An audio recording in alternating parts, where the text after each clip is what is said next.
रितीच्या भावान आनी भयणीनो, आयच्या शुभ वर्तमानांत दुसऱ्यांक बरें आनी सोत कितें तें शिकोवचे सुवातेर देवाचे उतराक पाळो दिवंक जाय.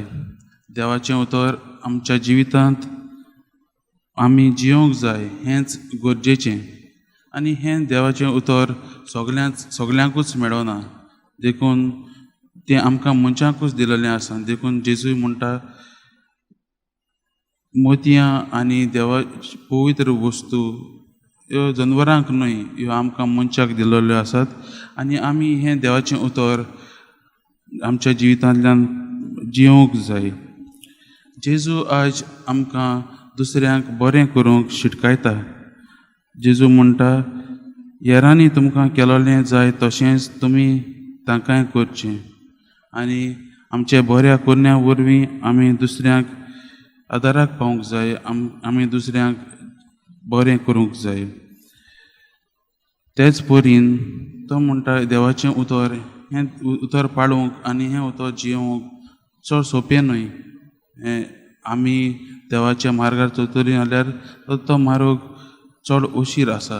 आनी जीं कोण रुंद मार्ग घेवंक सोदतात तीं एक सोंपें जिवीत जियेतात. आनी तांच्या जिवितांत जागो आसोनूय देखून तीं देवाच्या उतराक आपल्या जिवितांत तांकां स्वाद धरिनात. तीं देवाचें उतर पाळिनात. देखून आमच्या जिवितांत देवाचें उतर आमी जियेतले जाल्यार हो उशीर मार्ग आमी चलोवंक जाय.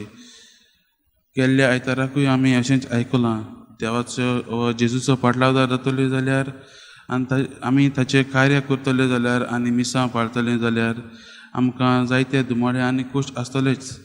तेच परीन देवाचें उतर पाळीत जाल्यार आमकां हो उशीर रस्तो चलोवंक गरजेचो. आनी आमच्या जेजूनय हो उशीर मार्ग चल्लो. तो ताणें आमच्या पातकां पासत आपल्या कश्ट आनी दोग सोंसले आनी तो कुर्सार मेलो. हेंच आयचे शुभ वर्तमानांतल्यान आमकां कळोन येता. तर आमी नियाळ करता आसतना आमच्या जिवितांत हें देवाचें उतर पाळूंक देवाचो आदार आनी कृपा मागुया.